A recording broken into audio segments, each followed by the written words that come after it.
PRS-30. And you can go to the website, but I'll just try to summarize here what it does. It's a bike stand belt for e-bikes, and as you well know, e-bikes are pretty heavy, and what you can do, it lifts up to like 80 pounds or something like that, and then it also has a crank on it, so you can crank it, or you can hook a ordinary hand drill up to it, and it raises it up and raises it down. So, you know, we don't do a lot of heavy-duty bike stuff like Gary or Matt down at Torpon, at All-Wheel, Torpon Tom's, or Brad. But, you know, we like to put them on the bike stand, and especially in the summer months, our garage is not climate controlled, and so it gets up to 88. I mean, it gets up to about 98 degrees out in that garage, from say the first week in May all the way up to about the first week in November. So this way we can take the bike stand, it's on wheels, we can take it up to the cool side of the house, and we can wash our bikes and do all kind of maintenance stuff on it, and then we just put it in the garage, and it folds up. So I ordered that yesterday, and I should be getting it Monday through FedEx. I would suspect it's going to be Tuesday. For a long time it was out of stock. If you go to the Park Tool website now, it says temporarily out of stock. And I talked to Truman about it big time back in August. I said, man, when are you guys going to get this in? And he just kind of shrugged his shoulders. Well, the other day I was messing around in the house getting ready to go for a bike ride, and I go, well, you know, I wonder if these other places have got it. So I looked in there, and a place called 365 Cycles, and sure enough they had one. So I ordered it, and you know, hopefully we'll get it. It's a bit pricey, but I think it's going to be worth it in the long run, because, you know, guys, you know, I'm at the stage of my life. I'm 72 years old. I'll be 73 next August. And, you know, I don't have too many years left, mobile, or, you know, that I can do things. And, you know, I may have 8 years or so, 9 years, maybe if I'm lucky.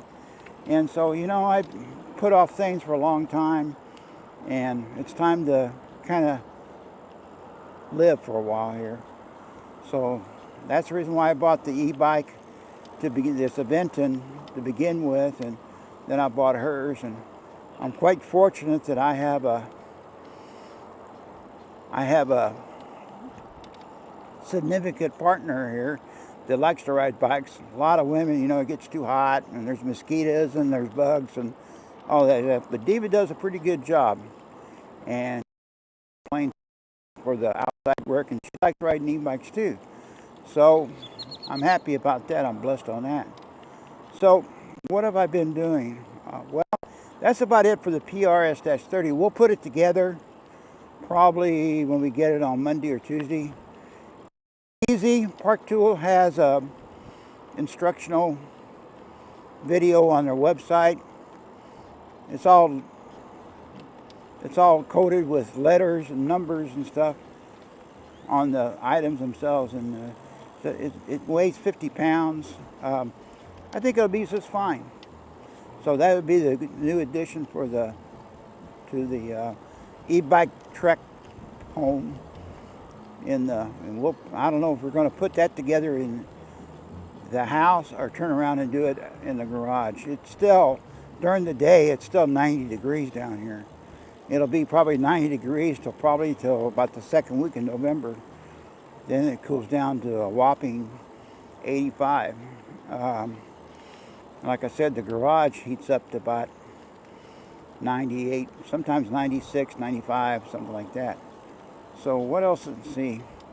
You know, we went to Minnesota, and I would have liked to ride the bikes a little bit more, but, you know, we got the grandkids up there, and you know, we got to do the Canyon Trail.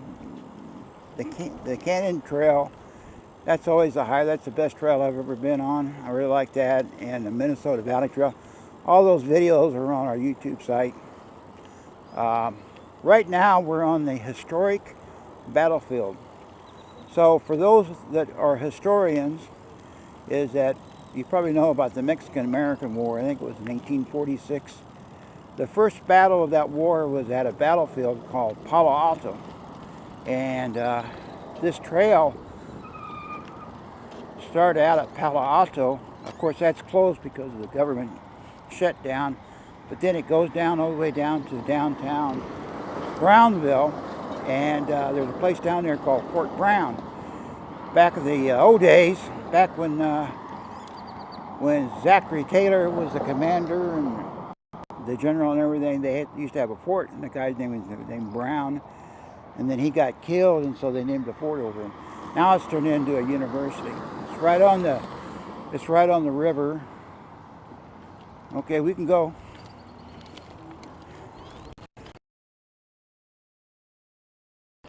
The river, the Rio is right on Matamoros, down in Brownsville. So they're continuing to working on this trail. This was the first trail in Brownsville. Brownsville's been kind of behind the times. Okay, you can start talking again. Okay, Brownsville's been kind of, okay, I'm telling you, we're on a historic battlefield trail. For those who are historians, the first battle of the Mexican-American War was in Palo Alto, and eventually it's going to go from downtown Brownsville all the way up to Palo Alto, and then there's a town called Los Fresnos. They're working on that trail now, and I talked to the person that's a city planner on that yesterday, and she says it's going to be done. They're doing the punch list now, so it's going to be probably open in November. So that'll be nice. That'll be a good, I would say maybe 22, 25 miles. It takes you from Los Fresnos through the battlefield, down through Brownsville, and it takes you down to Fort Brown, where, I don't know if people know this or not, but during the Mexican War, there was a fort established out right down there across from Matamoros in Mexico. And that guy died, got killed in a battle, so they named the fort over him. Historically, it's been kind of prominent. You know, of course, with the Mexican War, you know, that's how they got the troops from the United States, well, at that time it was still Mexico, across the Rio Grande, as John Wayne would say. And so they could take Mexico, march their way down to Monterrey and Mexico City. But around 1900, I think it was like 1903, there was the Buffalo Soldiers were there, and there was a situation came up where a woman got raped, I think it was, and of course, so they blamed the Buffalo Soldiers for that, and so they went to trial and they got off, but they transferred the Buffalo Soldiers, and for some reason, Theodore Roosevelt, he kicked them all out of the army, and a lot of those soldiers had received Congressional Medal of Honors in the Spanish-American War, 1900, 1901. So that's kind of historical, you know. Also, too, the guy that, you know, I don't know, Panama Canal, when the United States took it over, the French had tried back in the 1870s. They failed. They had malaria really bad, and so they failed. And then the first thing the United States did, the Army did, they went in there, and I think we can make this. And they said, okay, well, we're going to build this canal. We got to get rid of the malaria.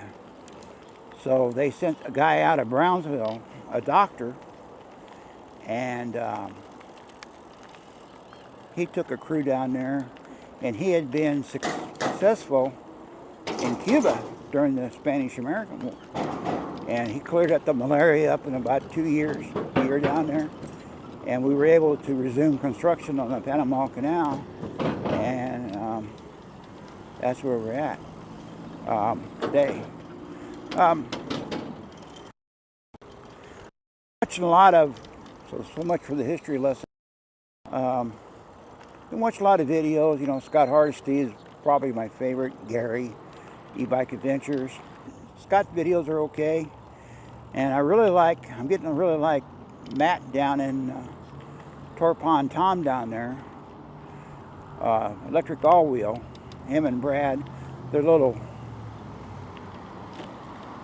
mechanical stuff they're doing down there. That's kind of interesting to me. I'm interested in the technology, and but at my age and everything, I think we're more commuter bikes. These Aventons we have serve us quite well. You know, we don't try to you know, go out and get the latest bike or anything. We've kind of focused on really can't afford bikes and don't know really how to get hooked up with a manufacturer to test them out. So I've kind of concentrated our efforts toward riding and bike and park tools. Then there again, I go back to park tools. Park tools, I like the park tools because about 90% of them are made in the United States. They're made right there in Minneapolis, actually St. Paul. Actually, you get down there Oakdale, but and it's a company that's been around for, I don't know, 60 years, since 1963. The Hawkins family has owned it, and got a couple hundred people working there, and I think they make a quality product. They've been able to stay in business. They didn't get tied up in the China craze like everybody else has. You know, my old company, they did, and you know, they've not doing too good. They filed bankruptcy a couple weeks ago. So, and I'm always a big believer of things made in the United States. Don't mind paying a little bit more. Just don't buy as much. You know, take your time. And so, but anyway, but we do like our bikes, and we do spend a lot of time on videos. There's no question about it. Scott is my favorite because his videos are so well produced. He really does a good job, and I had a tickle. I guess he's doing trikes now, and I just can't. We get laughing at Scott on a trike. There he is, a grizzled U.S. Army Ranger veteran, and he's scooting around on a trike. But that's probably all you can get right now because trikes are popular, you know. And I do kind of like Gary and his little mountain trails. He goes out there in New Hampshire. You know, his season's coming to an end pretty quick. Our season's just getting started. So, but anyway, I've got to make a turn here.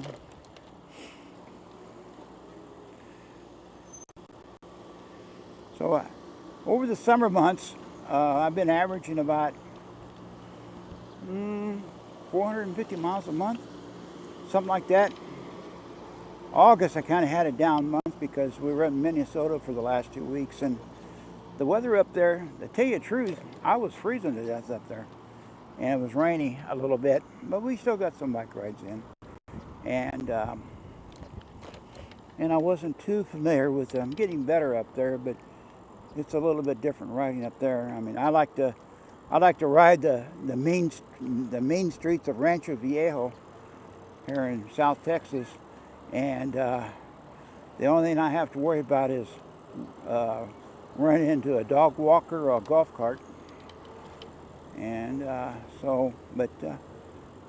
so we haven't been out of this trail here at the historic Battlefield Trail in quite some time.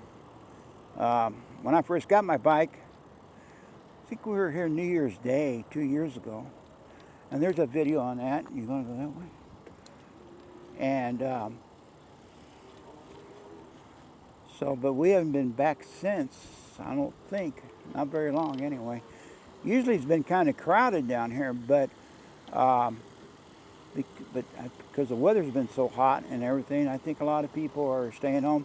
Plus, it's Friday night, and Texas football, high school football, you know that.